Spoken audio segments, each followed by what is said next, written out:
Good evening. Good evening दोस्तों, मित्रों।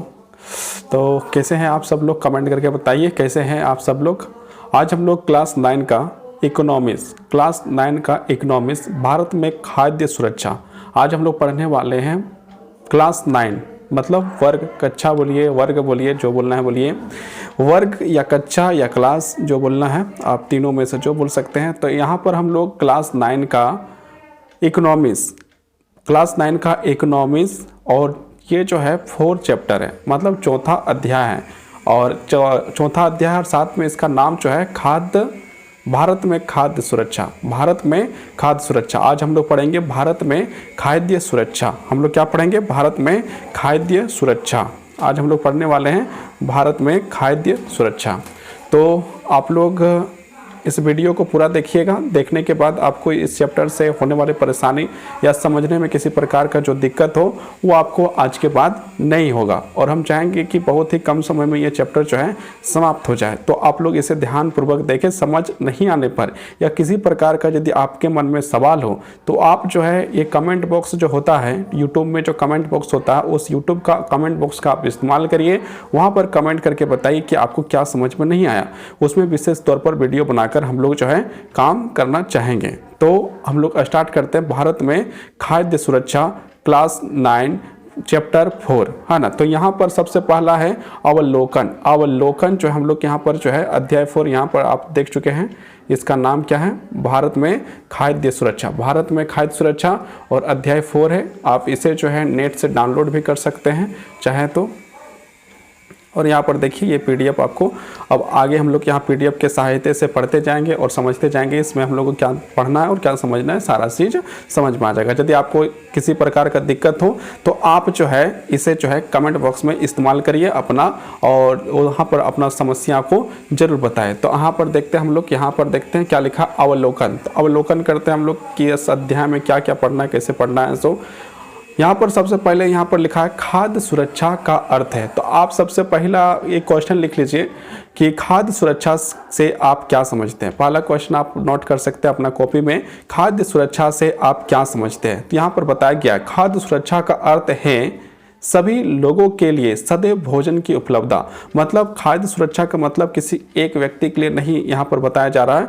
जितने भी भारत के बारे में बात हो रहा है तो भारत देश में जितने भी नागरिक हैं, अभी वर्तमान के समय में जनसंख्या का जो है कि गिनती नहीं हुआ है, लेकिन 2011 के अनुसार यदि देखा जाए तो अभी हम लोग 121 करोड़ हैं और लगभग अभी माना जाता है 130 करोड़। 2011 के अनुसार से जो है हम लोग के पास जो जनसंख्या है 121 करोड़ है। लेकिन यदि हम लोग जो है कि जो संभावित आंकड़ा अभी का लिया जा रहा है वो है 130 करोड़। तो हम लोग का जो है कि खाद्य सुरक्षा का मतलब क्या है कि भारत के जितने भी नागरिक हैं, सारे नागरिकों को खाने पीने की व्यवस्था हर समय हो, वो चीज उसी को कहा जाता है खाद्य सुरक्षा। यहाँ पर लिखा है सभी लोगों के लिए सदैव भोजन की उपलब्धता। सदैव मतलब हर समय, मतलब खाने की जो उपलब्धता हो, पहुंच और उसे प्राप्त करने का सामर्थ्य हो, और जो पहुंच भी हो और उसे प्राप्त करने का साधन, उसे ही हम लोग खाद्य सुरक्षा के नाम से जान सकते हैं। मतलब खाना पीना जो भी सामान में आते हैं, खाद्य सामग्री में आते हैं, वो जो हर एक व्यक्ति, हर एक छोटा से छोटा इकाई जो व्यक्ति का है वो सारे व्यक्तियों के पास जो है पहुंचे, उसी को खाद्य सुरक्षा के रूप में हम लोग यहाँ पर देखते हैं। जब भी अनाज के उत्पादन, देखिए अनाज का उत्पादन कौन कर रहा है? अनाज का उत्पादन जो है करने वाला कौन है? भारत का ही नागरिक लोग अनाज का उत्पादन करते हैं। जब अनाज की कमी हो जाती है तो हम लोग क्या करते हैं? विदेश से जो है अनाज को मंगवाते हैं। लेकिन ऐसा तो अब नौबत नहीं आता है कि हम लोग का जो है अनाज जो है किसी देश या दूसरे देश से हम लोग मंगाने का जो है हो। क्या कि हम लोग का एक समय हुआ था जब हम लोग का खाद्य सामग्री की कमी हो गई थी तो हम लोग अमेरिका के आगे जो है झुके हुए थे।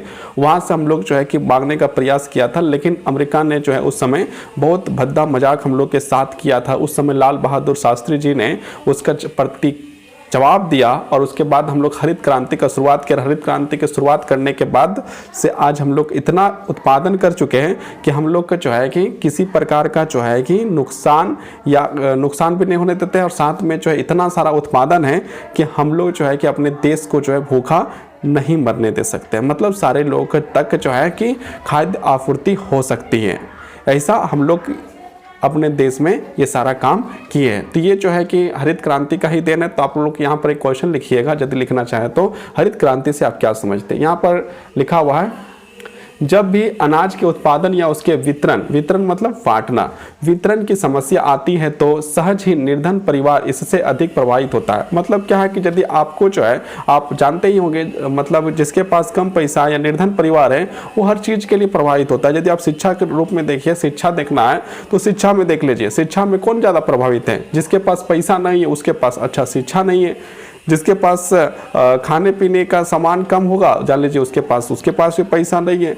यदि कोई पौष्टिक आहार नहीं खा पा रहा है तो वहाँ पर आप देखिएगा तो वहाँ पर भी उसको पैसा का कमी है। मतलब एक प्रकार से जो निर्धन परिवार है उसे हर समस्या से गुजरना पड़ता है। आप सब लोग देखते हैं, बहुत सारे लोग मॉल में घूमते हैं, वहाँ पर जाने के बाद जो है कि समोसा जो है 10 रुपये का, 15 रुपये का, 30 रुपये का खाते हैं, लेकिन एक ऐसा व्यक्ति है जो एक टाइम का खाना भी जो है खाने के लिए उसके पास नहीं होता है। तो किसके पास नहीं होता है खाने के लिए? जो निर्धन व्यक्ति होता है उसके पास खाने पीने का नहीं होता है। लेकिन हम लोग के पास यहाँ पर जो हम लोग सार्वजनिक वितरण प्रणाली है वहाँ से हम लोग को जो है कि अब जो है सबको जो है मिलता है, खाना पीना के सामग्री मिलता है। जैसे गेहूँ मिल गया, जैसे गेहूँ मिल जाता है, चावल मिल जाता है, नमक मिल जाता है, कपड़ा मिल जाता है, ये सार्वजनिक वितरण प्रणाली में हम लोग को मिलने लगा। तो ये जो है गरीबों के लिए उद्धार का भी जो एक प्रकार से हम लोग काम मान सकते हैं। तो यहाँ पर देखिए, यहाँ पर आगे हम लोग देखते हैं, तो सहज ही निर्धन परिवार इससे अधिक प्रभावित होते हैं। खाद्य सुरक्षा, सार्वजनिक वितरण प्रणाली, शासकीय सतर्कता और खाद्य सुरक्षा खतरे में स्थिति में सरकार द्वारा की गई कार्यवाही पर निर्भर करती है। हम लोग यहाँ पर सार्वजनिक वितरण प्रणाली, जहाँ पर हम लोग जो है यदि आप लोग गए होंगे दुकान सार्वजनिक वितरण प्रणाली में और वहाँ से यदि खाद्य सामग्री आप जो राशन कार्ड के माध्यम से यदि खरीदे होंगे तो वहाँ पर आपको बहुत ही सस्ता मिलता है कि नहीं। खाद्य सुरक्षा क्या है? यहाँ पर यही सवाल जो हमने सबसे पहले ही कहा गया था कि खाद्य सुरक्षा क्या है, वो आपको नोट कर सकते हैं। खाद्य सुरक्षा से आप क्या समझते हैं या क्या है? तो यहाँ पर हम लोग देखेंगे खाद्य सुरक्षा क्या है। जीवन के लिए भोजन उतना ही आवश्यक है जितना कि सांस लेने के लिए वायु। मतलब यदि हम लोग जीवित रहना चाहते हैं, यदि कोई व्यक्ति जिंदा रहना चाहता है और बोल दे कि हम यदि सांस नहीं लेंगे उसके बावजूद भी हम लोग जिंदा रह सकते हैं, तो ये संभव नहीं है। उसी प्रकार यदि कोई व्यक्ति बोल दे कि हम बिना खाए जीवित रह सकते हैं, तो ये भी संभव नहीं है। यही यहाँ पर बताया जा रहा है। लेकिन खाद्य सुरक्षा मात्र 2 जून की रोटी पाना नहीं है। 2 जून मतलब 2 समय का रोटी, जून मतलब ये जून जुलाई अगस्त नहीं, 2 जून का मतलब यहाँ पर जो आपका जो है 2 समय की रोटी, जो रात सुबह या अभी हम लोग 3 पहर में खाना खाते हैं, एक जो है सुबह खा लेते हैं, एक जो दोपहर में खा लेते हैं, एक जो है रात को खा लेते हैं। तो यहाँ पर वही 2 जून की रोटी मतलब आपको हर एक दिन खाना मिल जाए, 2 समय का खाना मिल जाए, उसे जो है 2 जून की रोटी के नाम से ही जाना जाता है। लेकिन खाद्य सुरक्षा मात्र 2 जून की रोटी पाना नहीं है। यहाँ पर बताया जा रहा है खाद्य सुरक्षा का मतलब ये नहीं है कि आपको रोटी मिल गया, खाना मिल गया, है ना। 2 जून मतलब समय समय में आपको खाना मिल गया, वो आपको जो है वो आप मिल रहा है। आप यदि सोच रहे हैं कि वो खाद्य सुरक्षा है, तो ये जो है खाद्य सुरक्षा नहीं है। यहाँ पर ये बताया जा रहा है, बल्कि उससे कहीं अधिक है। खाद्य सुरक्षा निम्नलिखित आयाम है, मतलब खाद्य सुरक्षा के निम्नलिखित आयाम है। अब यहाँ पर हम लोग का नंबर पढ़ते हैं। का नंबर में क्या बताया जा रहा है? खाद्य उपलब्धता का तात्पर्य है देश में खाद्य उत्पादन। मतलब यदि खाद्य उपलब्धता का मतलब है जो देश में जो है वो आपका जो है कितना उत्पादन हो पा रहा है। खाद्य आयात, आयात मतलब क्या होता है? एक होता है निर्यात और एक होता है आयात। निर्यात मतलब क्या है कि यदि आप बेच रहे हैं उसे निर्यात कहते हैं, और यदि आप कुछ खरीद रहे हैं तो उसको आयात कहते हैं। मतलब खरीदना आयात कहलाता है और निर्यात जो है बेचना निर्यात कहलाता है। आयात और सरकारी अनाज भंडारों में संचित, आपको पता ही होगा सरकार के द्वारा बहुत सारे भंडार बनाया गया है, वहाँ पर अनाज को भंडारित करके रखा हुआ है, मतलब जमा करके रखा गया है। भंडारों में संचित पिछले वर्षों के स्टॉक से हैं। मतलब ये जो है यहाँ पर हम लोग जो है जो खाद्य सुरक्षा मतलब क्या है, जो वहाँ पर रखा हुआ है अनाज उससे भी जो मतलब रखता है। अब देखते हैं यहाँ पर ख नंबर में क्या है? पहुंच का अर्थ है कि खाद्य प्रत्येक व्यक्ति को मिलता है। मतलब पहुंच मतलब क्या है? जो पहुंच रहा है सबके पास वही पहुंच है। पहुंच का अर्थ है कि खाद्य प्रत्येक व्यक्ति को खाद्य जो है कि खाने वाला वस्तु जो है प्रत्येक इंसान को जो है मिल रहा है। उसके बाद हम लोग देखते हैं सामर्थ्य का अर्थ है। यहाँ पर सामर्थ्य का अर्थ क्या है इकोनॉमिक्स में, वो देखिए। सामर्थ्य का अर्थ है कि लोगों के पास अपनी भोजन आवश्यकताओं को पूरा करने के लिए पर्याप्त और पौष्टिक भोजन खरीदने के लिए धन उपलब्ध है।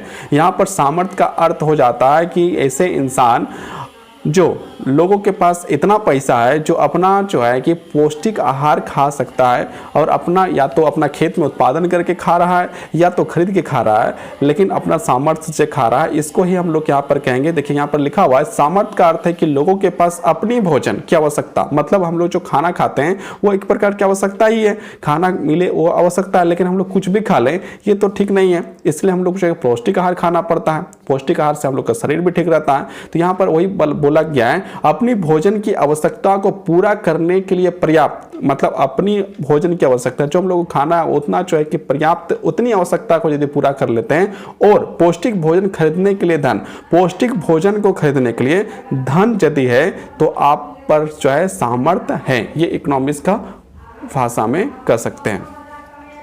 किसी देश में खाद्य सुरक्षा केवल तभी सुनिश्चित होती है जब, देखिए यहाँ पर बताया जा रहा है कि किसी देश का जो खाद्य सुरक्षा है तभी सुनिश्चित होता है जब, एक नंबर में देखिए क्या बताया जा रहा है, सभी लोगों के लिए पर्याप्त खाद्य उपलब्ध हो। मतलब किसी देश की खाद्य सुरक्षा तभी सुनिश्चित होगी, मतलब क्या है कि सुनिश्चित कहला जाएगा उसे क्या कहते हैं, इसको हम लोग यहाँ पर कहेंगे सभी, देखिए यहाँ पर एक लाइन फिर हम लोग पढ़ते हैं, किसी देश की खाद्य सुरक्षा केवल तभी सुनिश्चित, मतलब तभी सुनिश्चित माना जाएगा, कब माना जाएगा, जब सभी लोगों के लिए पर्याप्त खाद्य उपलब्ध हो, मतलब उस देश के जितने भी नागरिक हो उसके पास खाने के लिए खाना हो, तब हम लोग कहेंगे कि हाँ वहाँ पर जो है कि खाद्य सुरक्षा है, किसी देश का खाद्य सुरक्षा है। 2 नंबर में देखिए सभी लोगों के पास स्वर्णिक कार्य गुणवत्ता के खाद्य पदार्थ खरीदने की क्षमता हो। यदि कोई इंसान कुछ खरीदना चाहता है और उसके पास खरीदने के लिए क्षमता नहीं है तो हम लोग जो है खाद्य सुरक्षा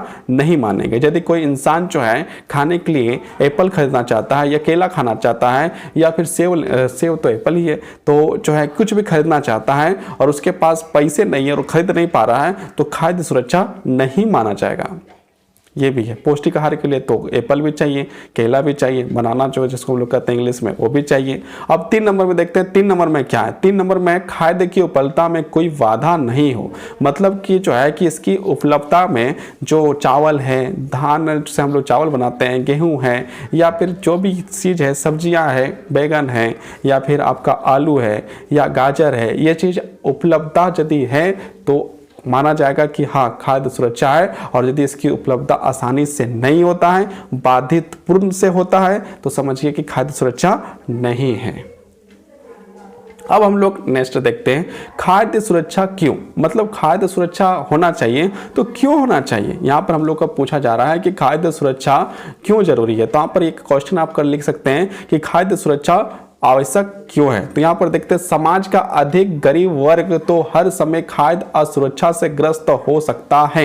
यहाँ पर बता रहा है समाज का अधिक गरीब वर्ग, मतलब जो गरीब वर्ग है वो हर समय खाद्य असुरक्षा से ग्रस्त हो सकता है, मतलब उसमें जो है पीड़ित हो सकता है। परंतु जब देश भूकंप, देखिए देश में भूकंप, कोई भी ऐसा देश नहीं होगा जहां पर भूकंप नहीं आया होगा, और जब भूकंप आता है तो क्या होता है, आप भली बात ही जानते हैं कि भूकंप आने से कितनी नुकसान होती है।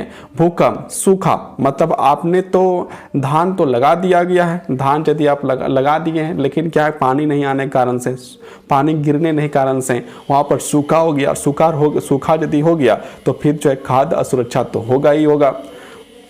बाढ़ हो गया, मतलब एक तो आपका सूखा है, सूखा मतलब पानी नहीं है, और अचानक जो है कि एक साल आपके पास सूखा, अचानक एक साल है कि पानी ही पानी गिर रहा है, पानी ही पानी गिर रहा है, इतना पानी आया कि बाढ़ में परिवर्तित हो गया, तो भी जो हम लोग नुकसानदायक है। तो मतलब ये जो है आपदा है, मतलब भूकंप भी हमारे लिए जो है कि नुकसानदायक है, सूखा भी जो है हम लोग के लिए जो है नुकसानदायक है, हम लोग के लिए बाढ़ भी नुकसानदायक है। इसके बाद सुनामी, आप जो है फसल लगाए हुए हैं, अचानक सुनामी आ गया, सुनामी आने से आपका जितने फसल है सारे बह गए या खराब हो गए या जो है कि नुकसान हो गए। तो फसलों को खराब होने, देखिए यहाँ पर लिखा है सुनामी, फसलों के खराब होने से पैदा हुए अकाल। देखिए ऐसा भी होता है कि आपका ना सुनामी आया, ना भूकंप आया, ना सूखा आया, ना बाढ़ आया, किसी प्रकार के कुछ नहीं आया, उसके बाद भी जो है गरीब किसान जो है उसने फसल लगाया और फसल लगाने के बाद जो है उसने जो है उसका जो है कि फल, मतलब उसका धान जो है, धान एक प्रकार से फल ही, उस फल का जो इस्तेमाल करेंगे तब जो इसका चावल बनेगा। और जब फलने का समय आया, जब चावल बनने का समय आया, तो उस समय जो है कि किसी प्रकार का बीमारी आ गया धान में, और उसके पास दवाई देने के लिए जो है, दवाई छिड़काव करने के लिए जो है किसी प्रकार का कुछ था नहीं किसान के पास, तो सारे फसल क्या हो जाएंगे, खराब हो जाएंगे। तो फसल जो लगाया हुआ था वो भी फसल जो है खराब हो जाना भी जो है एक प्रकार से अकाल ही है।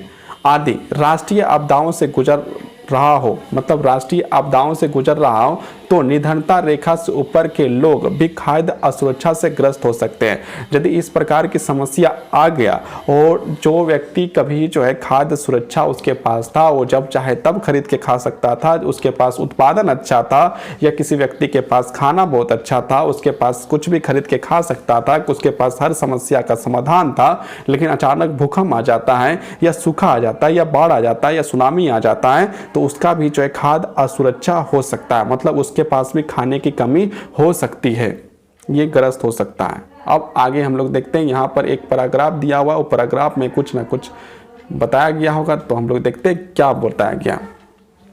यहाँ पर लिखा है 1970 के दशक में खाद्य सुरक्षा का अर्थ था, मतलब 1970 के समय में खाद्य सुरक्षा का क्या अर्थ था, ये हम लोग देखते हैं। तो क्या अर्थ था?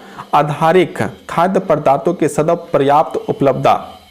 अमात्य सेन ने खाद्य सुरक्षा में एक नया आयाम जोड़ा और हकदारियों के आधार पर खाद्य तक पहुंच पर जोर दिया।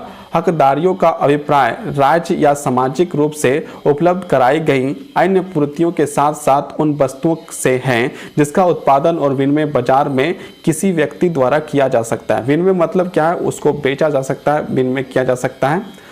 तदनुसार खाद्य सुरक्षा के अर्थ में काफी परिवर्तन हुआ। विश्व खाद्य शिखर सम्मेलन 1995 में यह घोषणा की कि व्यक्तिगत, पर्यावरणिक, क्षेत्रीय और राष्ट्रीय तथा वैश्विक स्तर पर खाद्य सुरक्षा का अस्तित्व तभी है जब सक्रिय और स्वस्थ जीवन व्यतीत करने के लिए आहार संबंधी जरूरतों खाद्य पदार्थों को पूरा करने के लिए पर्याप्त, सुरक्षित एवं पौष्टिक खाद्य तक सभी लोगों का भौतिक आर्थिक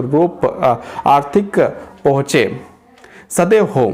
खाद्य एवं कृषि संगठन 1996 पृष्ठ 3 इसके अतिरिक्त घोषणा या भी स्वीकार किया गया कि खाद्य तक पहुंच बढ़ाने में निर्धनता का उन्मूलन किया जाना परम आवश्यक है।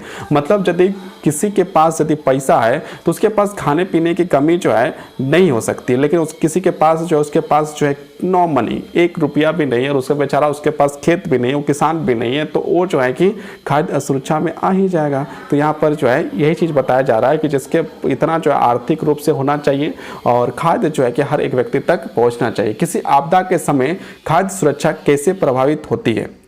यहाँ पर लिखा गया है किसी आपदा के समय खाद्य सुरक्षा कैसे प्रभावित होती है। मतलब सोच लीजिए, आप देखे होंगे जब बाढ़ आ जाता है देश में, हर साल जो है कि हम लोग बाढ़ को देख रहे हैं, तूफान को देख रहे हैं, या भूकंप को देख रहे हैं। तो भूकंप को जो है देख लीजिए, या किसी का एक एग्जाम्पल लीजिए और एग्जाम्पल लेके समझने का प्रयास करिए कि आपके पास खाने के लिए तो बहुत कुछ था, आपके पास घर में स्टॉक भी था, एक सरकार स्टॉक करती है, एक जो है जनता स्टॉक करता है। मतलब एक घर में जो इंसान है खाने के लिए महीना भर का तो राशन तो रखता ही है।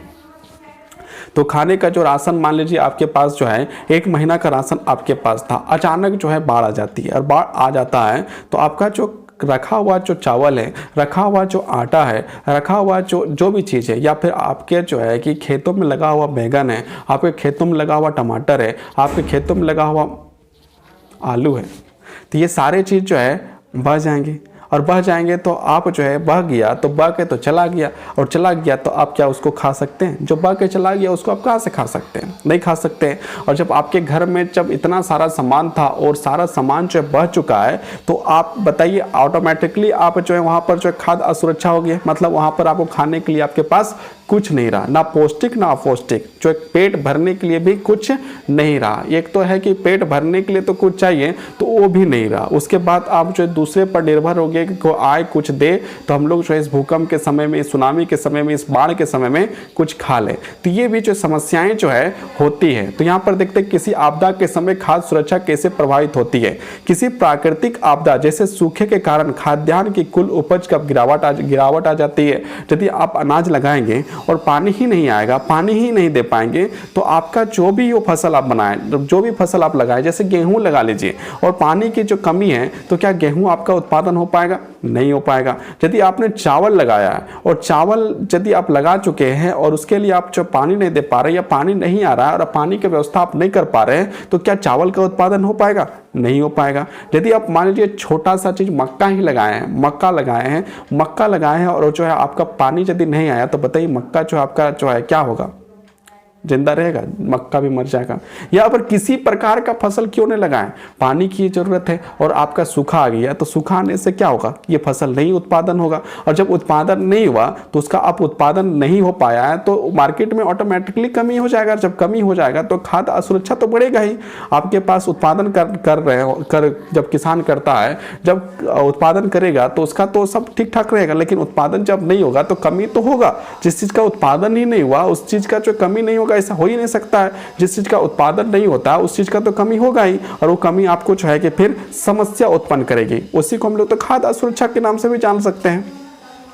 किसी प्राकृतिक आपदा जैसे सूखे के कारण खाद्यान्न की कुल उपज में गिरावट आ जाती है। कहीं के उत्पादन यदि किसी व्यवस्था के कारण से हो भी जाए, लेकिन हर जगह जो उत्पादन नहीं हो पाएगा। ये तो आप बिल्कुल तरफ से समझ चुके होंगे, नहीं समझे होंगे तो कमेंट करके बताइएगा। इससे प्रभावित क्षेत्र में खाद की कमी हो जाएगी। जहां जहां पर सूखा होगा वहां पर जो है उत्पादन की कमी हो जाएगी। इससे प्रभावित क्षेत्र में खाद की कमी हो जाती है। खाद की कमी के कारण कीमतें बढ़ जाती है। जैसे ही उसका उत्पादन कम हुआ तो उसकी कीमत जो है बढ़ जाता है। जैसे हम लोग के पास एक चीज़ हम लोग देखते हैं, प्याज को जब हम लोग देखते हैं, प्याज जो उत्पादन होता है, एक समय जब उत्पादन हो जाता है तो उसकी कीमतें बहुत कम होती है, लेकिन 6-7 मंथ के बाद जब उसका उत्पादन का होने के 6-7 मंथ के बाद जब प्याज की कमी हो जाता है, तो वही प्याज हम लोग जो 10 रुपये खरीदते थे, वही प्याज हम लोग 80 रुपये 120 रुपये तक खरीदते हैं। क्यों खरीदते हैं? क्योंकि उत्पादन जब हुआ था, यहां पर देखिए, एक तो उत्पादन के समय के बात बताते हैं। उत्पादन जब होता है तो उस समय जो है कम मूल्य में जो उसको खरीद लेते हैं, और जब उत्पादन होने के बाद 6-7 मंथ में ही जो है जब इसका वृद्धि हो जाता है, तो सोच सकते हैं यदि आपका सूखा के कारण से उत्पादन ही नहीं हुआ तो उसका कीमत कितना बढ़ेगा? तो उसका कीमत तो आपका बढ़ेगा ही बढ़ेगा। आगे हम लोग देखते हैं, खाद की कमी के कारण कीमतें बढ़ जाती है। कुछ लोग ऊंची कीमतों पर खाद्य पदार्थ नहीं खरीद सकते। अगर यह आपदा अधिक विकसित क्षेत्र से आती है या अधिक लंबे समय तक बनी रहती है तो भूखमरी की स्थिति पैदा हो जाती है। मतलब क्या है कि जब सूखा के कारण से अधिक समय सूखा रह जाए तो वहां पर जो है भूखमरी का जो है समय से गुजरना पड़ता है। फिर जो है कि उत्पादन की कमी के कारण से लोग भूखमरी की ओर अक्सर हो जाते हैं। व्यापक भूखमरी से अकाल की स्थिति बन जाती है, और जब बहुत ज़्यादा भूखमरी हो जाता है तो उसे अकाल कहा जाता है। फिर उसे जो है अकाल के रूप से जानते हैं।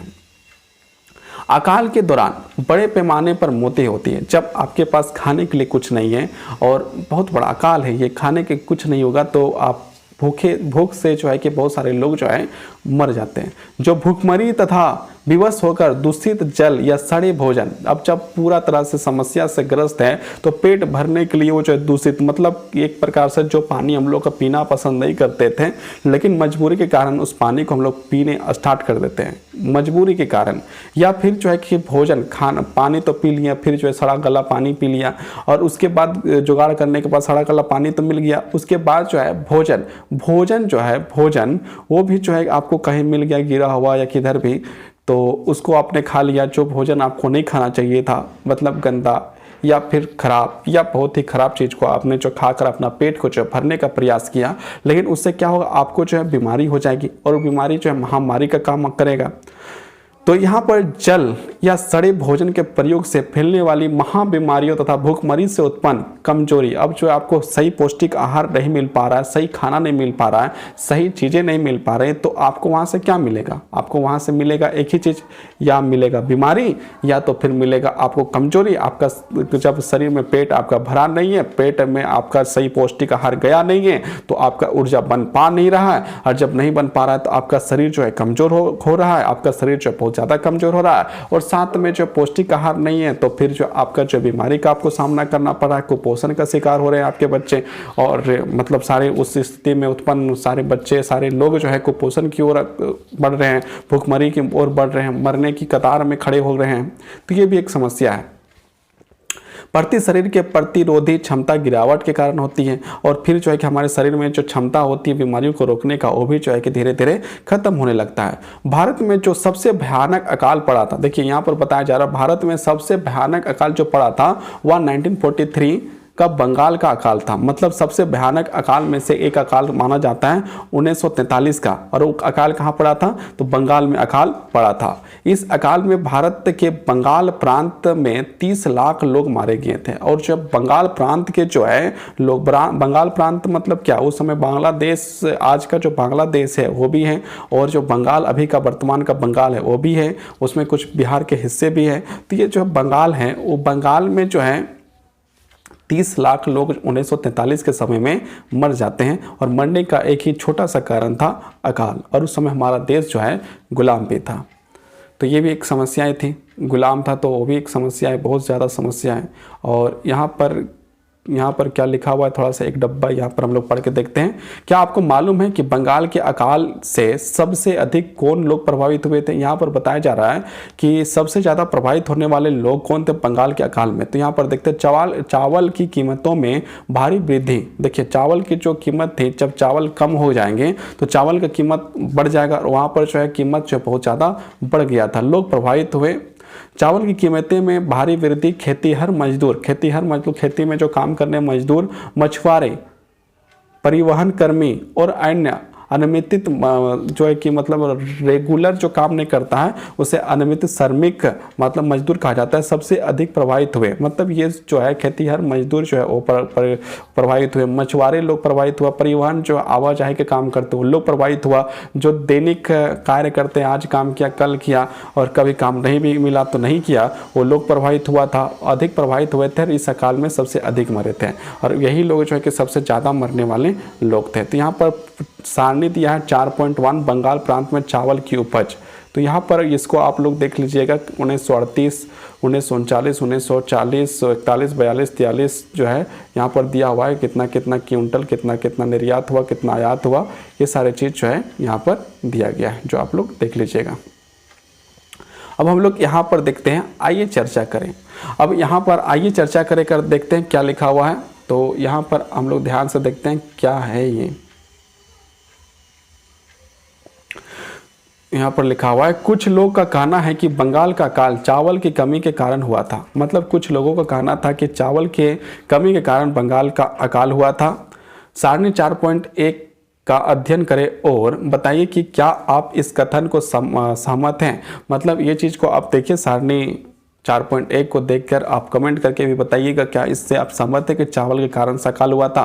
किस वर्ष में खाद्य उपलब्धता भारी कमी हुई थी, और ये आपको बताना है कि किस वर्ष जो है खाद्य की जो है कि सबसे ज़्यादा कमी हुआ था। यहाँ पर जो है कि आपको कुछ तस्वीरें दिख रहे हैं जिसमें राहत केंद्र पर भूखमरी के पीड़ित लोग 1943 में बंगाल के अकाल के दौरान पूर्वी बंगाल के चटगांव जिले में गांव छोड़कर जाता हुआ एक परिवार, मतलब गांव ही छोड़कर जाने वाला एक परिवार को यहाँ पर दिखाया गया है। अब हम लोग यहाँ से आगे बढ़ते हैं और यहाँ रामू की कहानी भी हम लोग कभी पढ़ेंगे, और यहाँ पर जो है कुछ चीज़ को भी देखेंगे। समझाए गए कार्य, यहाँ पर लिखा हुआ है समझाए गए कार्य। तो हम लोग समझाए गए कार्य को यहाँ पर देखते हैं, क्या समझाए गए कार्य है। सो चित्र 4.1 में आप क्या देखते हैं, यहाँ पर आपको ये देखना है और करना है कि आपने जो है चित्र 4.1 में क्या देखा। ये सारे चीज़ आप करिएगा। इसके बाद हम लोग जो है कि स्टार्ट करेंगे, भारत जैसा अकाल पुनः कभी ना पड़े।